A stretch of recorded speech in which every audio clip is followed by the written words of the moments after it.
Pass. Three runs. Four. Yes.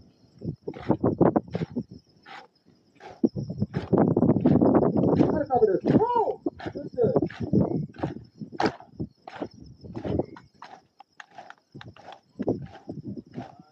Marcadores. Go.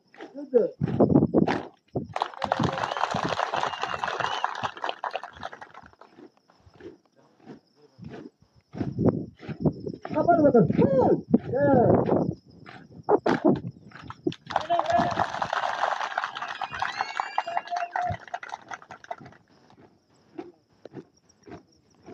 Go.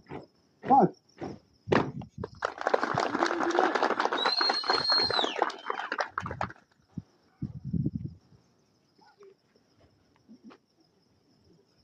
Three runs. Four.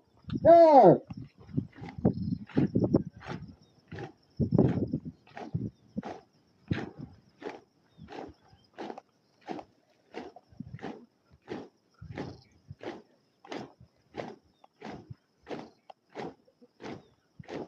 Marcadores. Go. Good.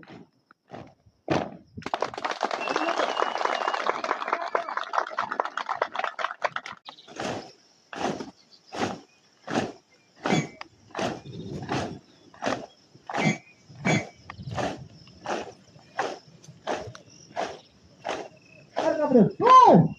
Good.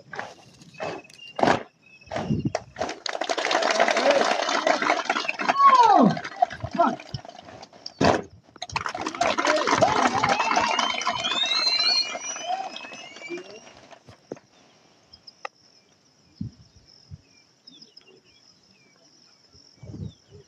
Three runs. Four.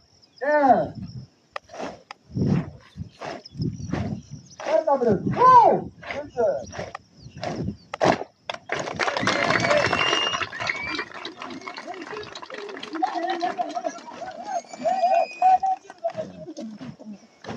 Barurira.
Marcadores. Go. Good. Go.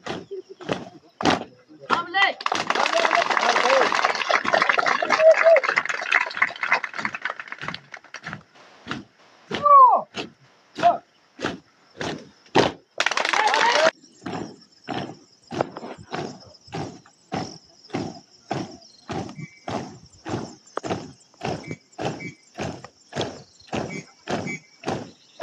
Go. Pass.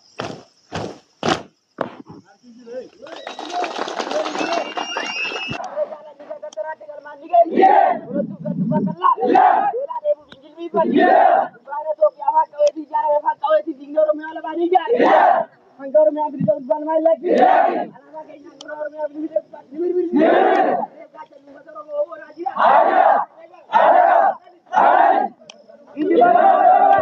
Namni waan biyya isaatiif seenaa ta'u biyyaaf saba isaatiif seenaa ta'e qaba. Kanaaf eebbifamtoonni guyyaa har'aa kun seenaa jireenya kee keessanitti lammaffaa dhalattanii waraana bilisummaa Oromootti makamuu keessanii fi baga lammaffaa dhalachuu keessanii isin qaqqabsiisa isiniin jedha.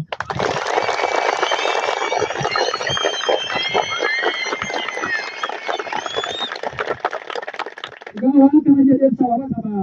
Ilmaan Oromoo fedhiin alatti irreen butamanii impaayera Itoophiyaa keessatti sirna mootummaa abbaa irree tiksuudhaaf gola leenjii galfamanii fedhii isaanii alatti dirqamanii barcuma mootummaa abbaa irree aangoo irra jiru Abiyyi Ahimad tiksuuf baddaa fi gammoojjii keessatti baadiyyaa fi magaala keessatti kanneen waraana bilisummaa Oromoo lola gaggeessanii du'an hedduu isaanii ni jiran. Isaan kun hundi isaanii warra seenaa hin qabnee fi warra waan du'anii hin beekne warra garuu fedhii alatti irreen butamanii sirna tortoraa kana tiksuudhaaf warreen lubbuu dhaban hedduun isaanii ilmaan Oromoo carraa waraana bilisummaa Oromootti makamanii loluu yookaan loltuu bilisummaa ta'anii argamuu hin argan. Kanaaf isin ijoollee Oromoo keessaa warra carraa jalqabaa argatee loltuu bilisummaa yookaan tarree qabsaa'ota Oromootti makamee qabsoo bilisummaa uummanni Oromoo gaggeessuuf waraana bilisummaa Oromoo gaggeessuudhaaf guyyaa kana argattanii ammas isin carraa qabeessoodha isiniin jedha.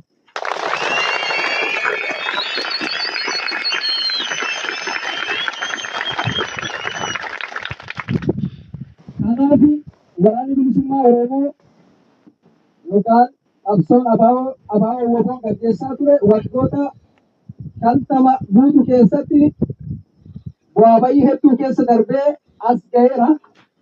Amma garuu dhaloota qubee yookaan dhaloota ammaa kanatu qabsoo kana warra abbootii keenya duraa irraa fuudhee imaanaa yookaan galfata qabsaa'onni nutti kennan qabannee dirree kanarra jirra. Haa ta'u garuu bu'aa bayii waggoota dheeraa qabsoon abaaboo woboo adeemsise keessatti jijjiirama yookaan bu'aa guddaa uummata Oromoo hagana jennee kan hin dubbanne kan hin tuffatamne bu'aa uummata Oromoo buuseera.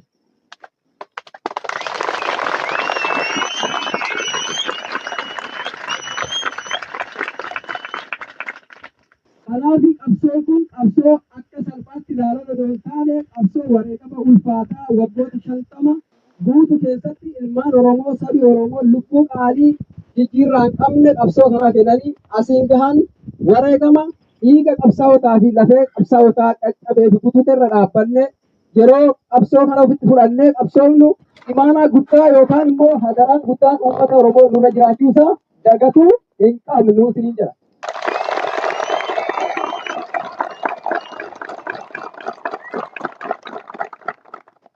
Kanaaf wareegamni hedduun qabsoo kanaaf hanga har'aatti dirree qabsoo irratti ta'e lubbuu ilmaan Oromoo qaqqaalii hedduu haa nyaatu malee biyyi kamiyyuu sabi kamiyyuu hiree ofii murteeffachuudhaaf lubbuu tokko odoo hin bahin qabeenyi tokko odoo hin badin biyyi addunyaa kanarraa bilisoomte hin jiru. Kanaaf wareegama ilmaan Oromoo waggoota dheeraa keessatti baase har'a qabsoo kana keessatti kan itti gaddinu yookaan kan itti gaabbinu odoo hin taane kan ittiin boonnu nuuf ta'a.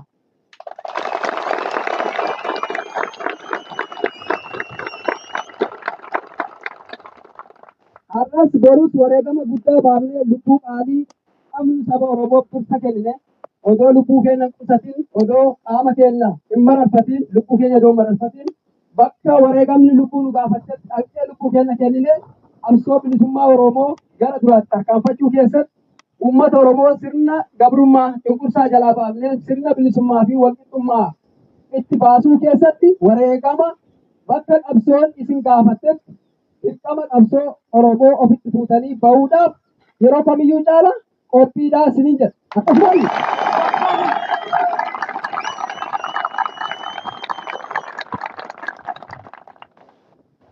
kanaaf waraanni bilisummaa Oromoo qabsoo akkuma yeroo dheeraa eega ture har'a ga'e kana har'a isaa bilisaan sodaaf yaaddoo tokko malee naannoo dhalatan keessatti lafa abbaa keessanii keessatti dhuftanii leenjitanii bilisaan baatanii dirree qabsoo keessattis bu'aa bayii hedduu rakkoo hedduu osoo hin argin akkuma salphaatti yeroo gara qabsootti makamtan warri kanaan dura qabsoo kana eegalee fi qabsoo kanatti fufaa ture garuu carraa salphaa akka keessanii kana akka hin arganne carraa ulfaataa keessa darbanii qabsoo kana asiin baasuu isaanii yaaddachuun kutannoo fi murannoodhaan wareegama isaanii sanaa fi irbuu isaan isinitti kennan sana yaaddachuun qabsoo kana bakka amma jirurraa duratti buusuun gabrummaa jalaa gara bilisummaatti baasuun hireensaa har'a warra kanaan dura qabsaa'ee harka jira odoo hin taane hireen qabsoo Oromoo har'a yennu argaa jira.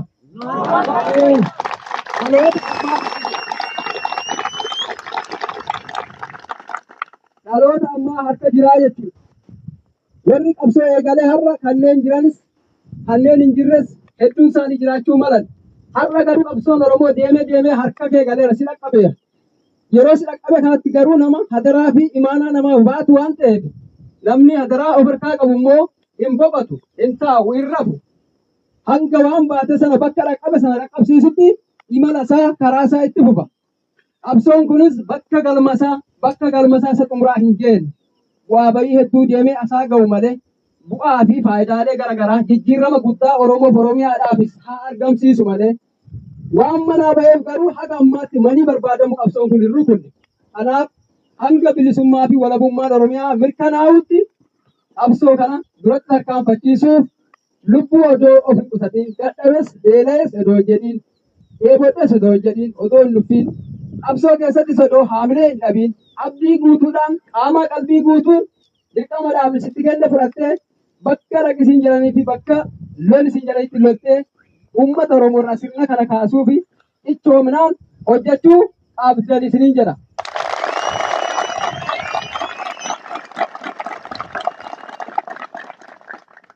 Egaa dhugumatti yoo walitti taate rakkoon Oromoon qabu keessaa inni guddaan humnadha.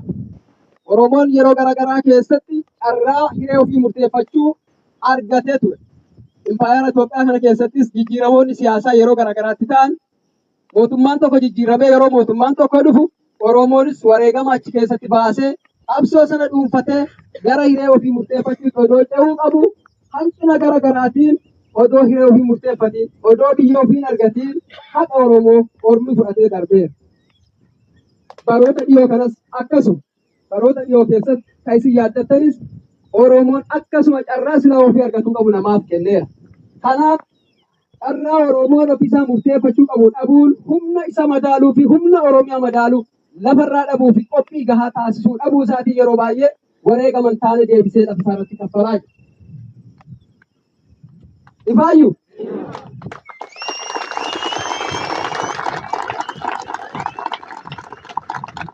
kanaaf addunyaa kanarratti akkuma argaa jirtan warri humna qabu warra humna hin qabne qabsee jiraata. Addunyaan kan nama humna qabuuti. Nami humna hin qabne, nami waraana hin qabne, nami waraana biyya isaa eegu lammii isaa tiksu kan hin qabne yeroo hunda miidhamaadha. Kanaaf Oromoonis humna Oromoof Oromiyaa madaalu yoo qabaatte diinni Oromootti roorrisee lafa Oromoof qabeenya Oromoo fudhatee Oromoo akkuma duriitti cabsee gabroomsee hiraarsee ajjeesee hidhee saamee jiraachuu barbaadu ofirraa dhowwachuu ni dandeenya.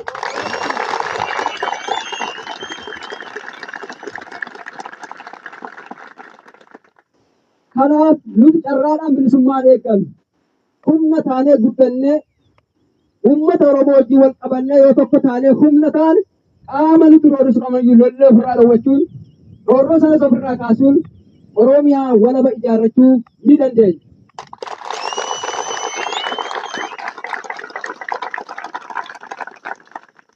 Egaa humna ta'uun waan hedduu of keessatti haa qabaatu malee sadarkaa duraatti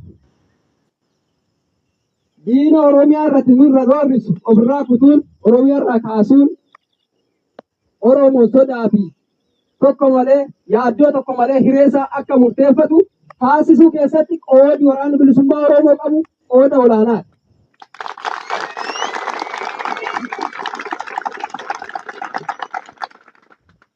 Kanaaf humna hin qabdu taanaan hiree uumamaa hin qabduyyuu namatu si murteessa. Hiree uumamaa hin qabduyyuu ni dhabda. Yoo humna hin qabaanne hiree kee murteeffachuu hin dandeessu. Nama sirraa fudhata. Harka micciiree si harkaa fudhataa jechuudha. Kanaaf humna qabaachuun dirqama waraana bilisummaa Oromoo fi dirqama uummata Oromooti. Uummanni Oromoos akeeka siyaasaa tokko jalatti hiriiree burjaajii garaagaraa otoo hin uumin qabsoo bilisummaa taasifamu keessatti hirmaachuun tumsa waraana bilisummaa Oromoo gochuun wal qaballee gara humna ta'uu sanatti cehuus qabna. Kanaaf humna ta'uu murteessaa ta'uusaa beekuudhaan isinis gurmuu waraana bilisummaa Oromoo taatanii guyyaa jirtan kanatti humna waraana bilisummaa Oromootiin isin maalidha? Irreedha.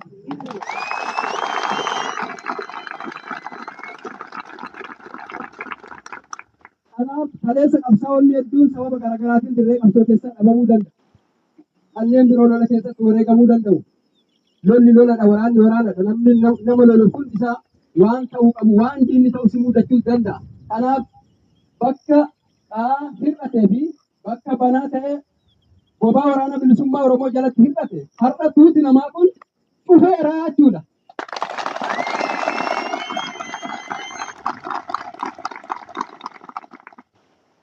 Ifaayyuu.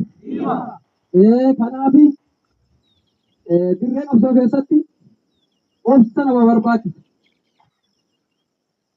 Hanga leenjii dhuftan kanatti waan garaagaraa arguu dandeessan.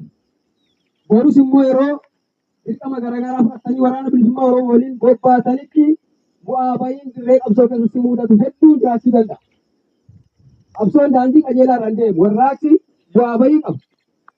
Yeroo tokko ol kaataa, yeroo tokko gadi buuta. Yeroo tokko humna taatee ol baata, yeroo tokko humna sanarraa deemtee duubatti deemti.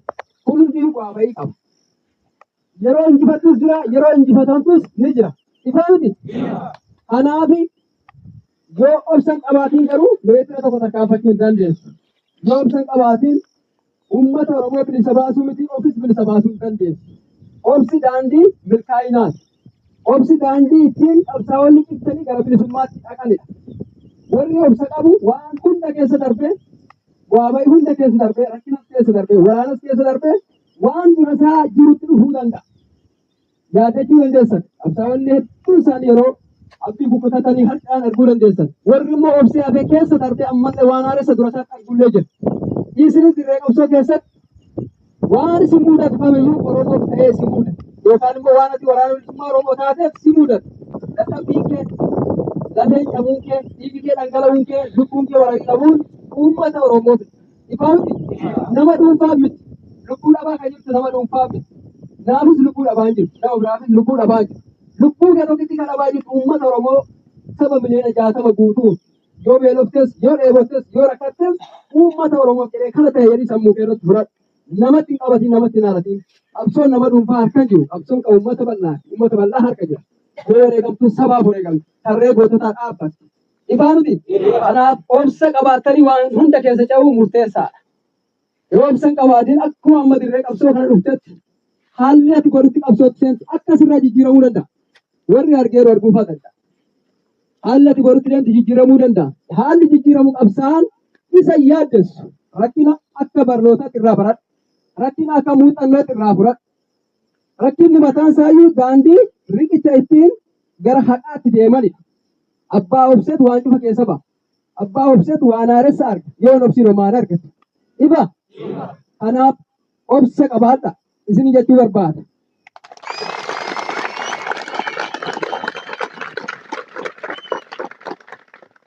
Kanaaf dhumarratti yaadi gabaabduu isiniif kaa'u uummata Oromoos erga qabsoomna taate uummata Oromoo fedha lubbuu keenya ta'amnu taate uummata kanaafis nagaasaaf dhaabbachuu rakkina uummata kanaas haga dandeettii kee waan beektuu bira dhaabbachuu uummata kanaaf bararfachuu jaalachuu ofitti qabuun dirqama keenya.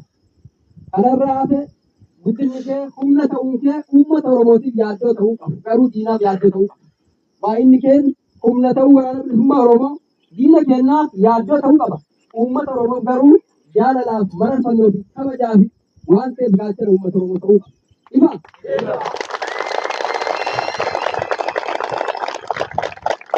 Uummata Oromoo karaa waraana bilisummaa Oromoo keessa ba'e gammachuuf jaalalaaf abdii ofirratti horachuun alatti mufannaa fi jibbaa fi hiraarsi uummata Oromoo irraa hin eeggamu. Uummatichaaf dhibbaan dhibbatti dhaabbannee nagaasaaf rakkoosaa furuufis dhaabbachuu qabna. Naamusa uummata keessa dhoofachootanis naamusa loltuun bilisummaa tokko qabaachuu malee sansakkaa loltuu tokko guutee socho'u eeggatanii deemuuf isin gaafata. Kanaaf har'aa boodatti isin hundumtuu haadhi mamaarraa gara miseensa waraana bilisummaa Oromootti ceetanii tuutatti.